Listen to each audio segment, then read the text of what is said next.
Oke, welcome back to channel Meja Belajar. Nah, di sini kembali lagi bersama kalian, tutor kalian Lutfan ya. Dan hari ini kita akan ngebahas materi communication untuk Cambridge A-Level Physics. Nah, kita akan ngebahas ini. Sebelumnya kita perlu tahu definisinya dulu ya.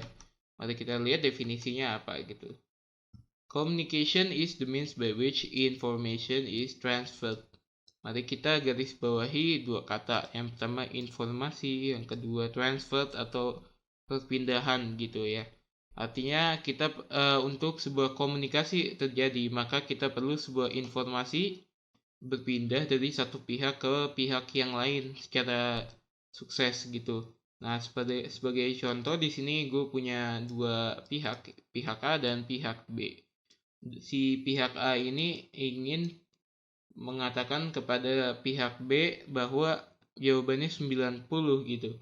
Nah, di sini ketika pihak A ngomong, maka pihak B dapat menerima sehingga informasi tersebut dapat secara berhasil ditangkap oleh pihak B. Nah, ini termasuk dalam communication. Oke, nah selanjutnya communication system is a collection of individual communication network. Komunikasi itu kita punya berbagai cara-cara untuk mendapatkan hasil yang ideal gitu. Karena misalnya kalau kita menggunakan cara ini, gimana kalau misalnya jaraknya itu 2000 juta kilometer gitu ya, kan jauh jauh banget gitu. Kalau misalnya kita ngomong pakai suara kita doang, maka yang terjadi apa gitu, ini nggak bakal nyampe gitu. Kenapa? Karena jaraknya terlalu jauh gitu, maka kita perlu menggunakan solusi yang lain gitu. Nah, mari kita lihat beberapa solusinya yang bisa kita pakai gitu. Oke, communication channels. Nah, di sini gue punya beberapa alat-alat komunikasi yang dari gue udah urutin dari harga ya. Dari ini paling murah. Yang pertama kita punya wire pair. Untuk wire pair ini simple banget. Dia cuma punya sebuah kabel gitu. Nah, di dalam kabel ini dia punya konduktor elektromagnetik gitu. Artinya sinyal listrik di bakal berpindah melalui si konduktor ini ke ujung yang lain gitu. Nah, di sini kita punya banyak kelebihan. Nah, kelebihannya itu dia adalah murah gitu ya. Nah, cuman ada kekurangannya beberapa, nanti akan kita bahas lebih lanjut lagi. Oke, yang kedua kita punya coaxial cable. Nah, untuk coaxial cable ini eh, bedanya sama si nomor satu adalah ketebalan si insulationnya ini jauh lebih tebal ini gitu. Ya, ini ceritanya udah insulation lagi gitu. Baru ini ada konduktornya gitu. Nah, di sini bisa kita lihat lagi karena si insulationnya aja udah banyak banget. Untuk kita dapat memasang kabel ini lebih mahal daripada si wire pair yang tadi gitu. Nah, tapi ini ada kelebihannya juga nanti. Dan ya, selanjutnya gue punya radio wave ya. Radio wave ini bisa kita lihat di sini gue punya wifi router ya. Serem banget, dia antenanya banyak gitu. Nah, si antena ini dia memancarkan sinyal radio gitu, dan bakal diterima ke alat-alat seperti HP atau gaming console atau PC atau laptop. Nah, itu dia pakai teknologi radio wave gitu. Artinya apa? Dia wireless gitu. Wow, gitu nggak pakai kabel. Nah, ada kelebihannya, ada kekurangannya juga. Selanjutnya kita punya microwave. Microwave itu bisa dipakai untuk line of sight transmission gitu. Artinya misalkan kita punya buah parabola di sini dan dia memancarkan ke parabola lain gitu yang nggak ketutupan gitu. Jadi kita perlu line of sight yang nggak ketutup gitu untuk dapat sinyal yang bagus gitu. Ini kita parabola satu, ini parabola dua gitu. Oke. Nah, selanjutnya yang terakhir, yang paling baru, paling mahal, kita punya optic fiber ya. Fiber itu serat dan optik ya ada hubungannya sama cahaya gitu. Nah, cara kerja optic fiber ini jauh lebih rumit dibanding yang sebelum-sebelumnya. Kenapa?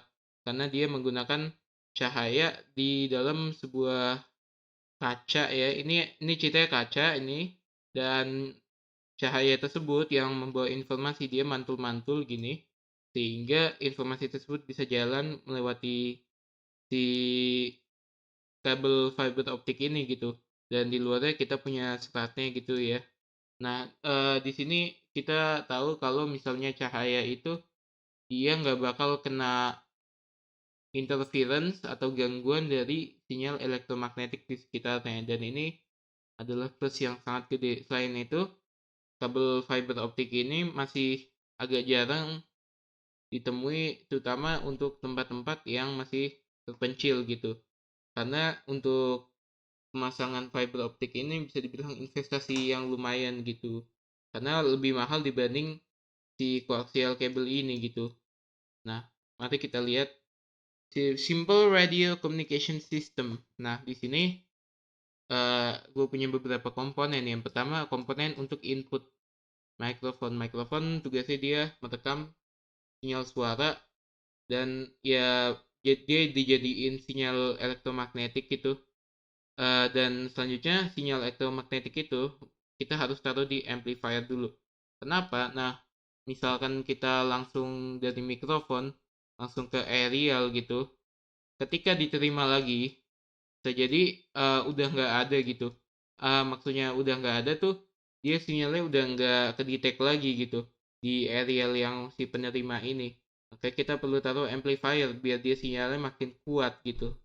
Nah, di sini kita punya amplifier dan dia nyambung ke aerial untuk pengirim, dan dia nyampe di aerial penerima. Nah, habis itu sinyalnya akan di amplify lagi di penerimanya oleh si amplifier ini, dan terakhir dia akan di output oleh loudspeaker ya di ujung.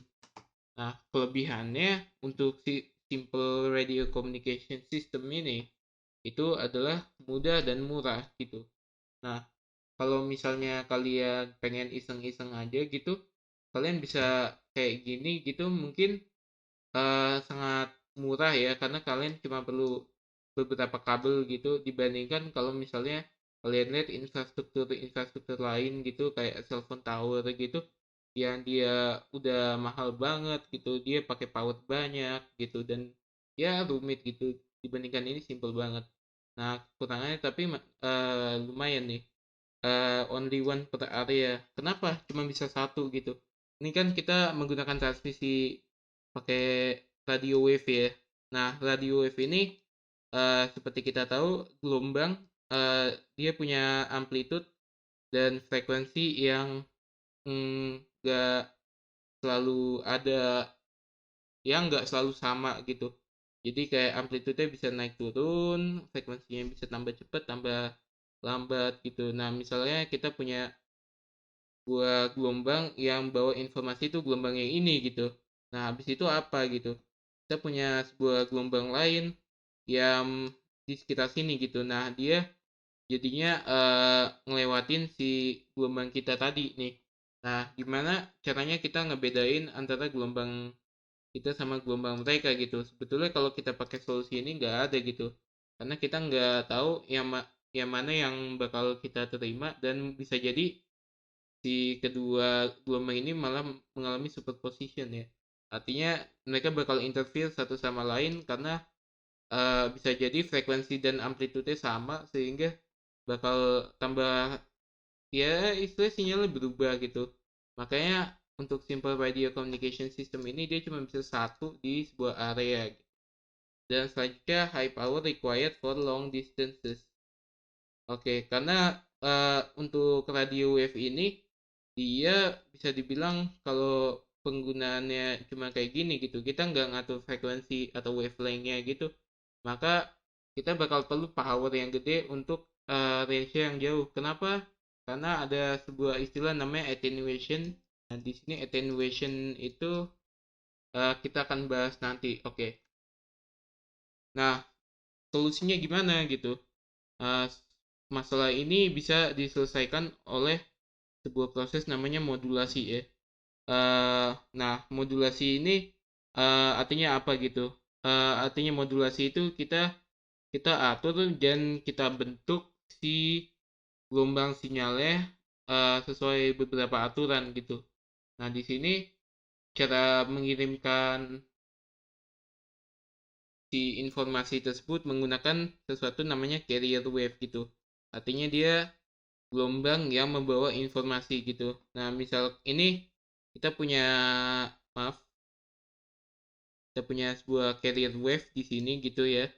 Dan kita punya sinyal informasi yang pengen kita transfer gitu. Nah, di sini kan kita lihat kalau si carrier wave ini frekuensinya gede banget ya. Dan tapi ini belum ada informasi apa-apa gitu. Kita ini default ya, dan kita perlu diatur supaya sesuai dengan informasinya gitu. Nah, di sini gue bisa mengatakan kalau ada dua cara untuk mengatur si frekuensi carrier wave ini atau amplitude carrier wave ini supaya gampang dipakai gitu. Yang pertama kita punya amplitude modulation atau AM gitu. AM ini bisa lihat di sini amplitude dan modulation. Artinya kita cuma perlu diubah-ubah atau diatur gitu amplitudenya aja. Karena frekuensinya konstan tapi amplitudenya berubah-ubah gitu. Nah, misalkan kita lihat di sini, ini kan grafnya dia pertama naik, turun, terus naik lagi. Nah, di sini sama juga gitu. Uh, dari carrier wave ini bisa kita ubah amplitude sesuai dengan information yang udah di kanan bawah itu. Ya, ini naik gitu, turun, naik lagi gitu. Oke.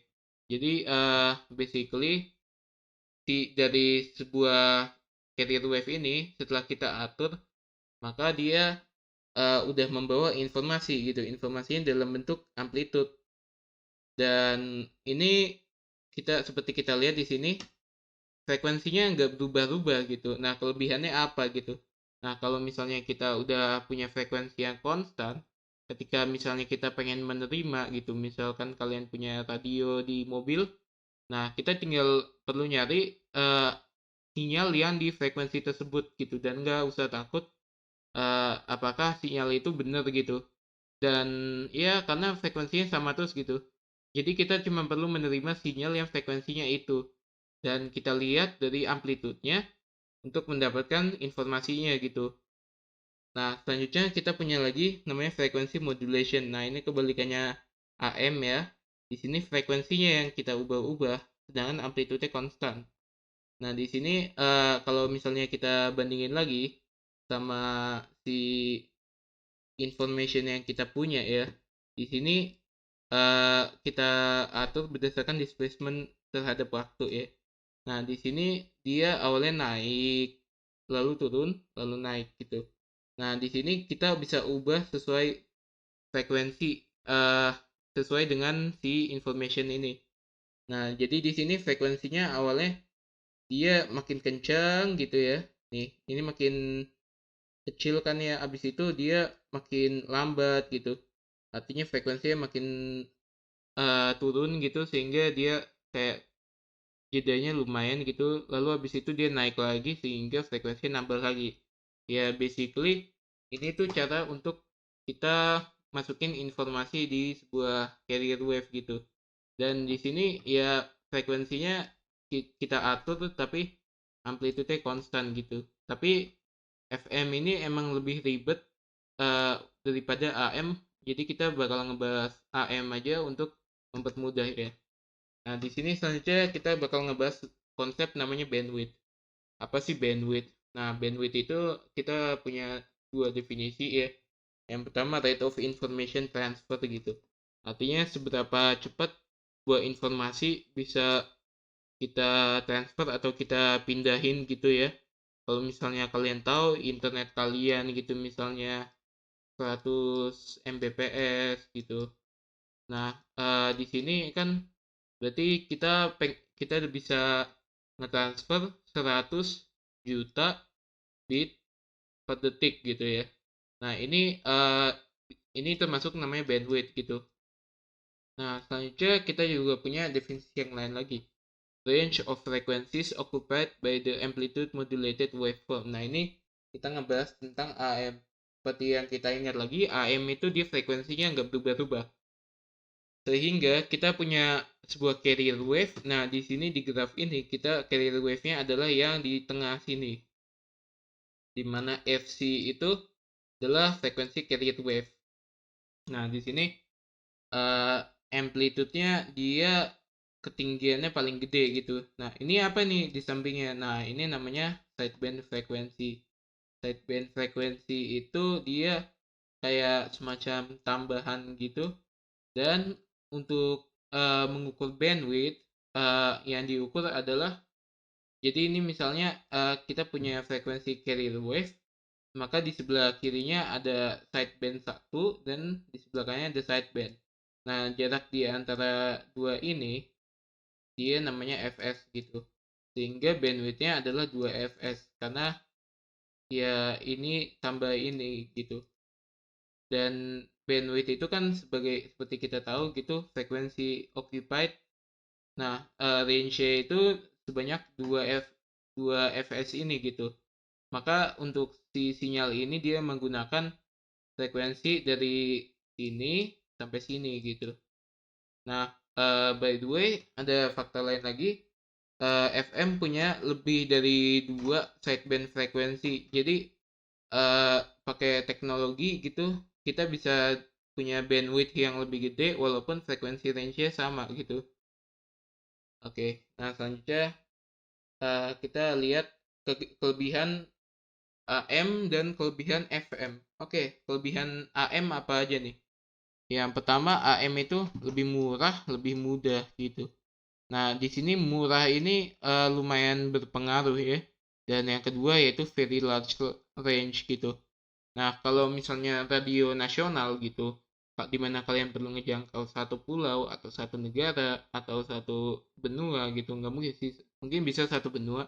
Tapi untuk radio wave ini kita nggak bisa pakai FM gitu.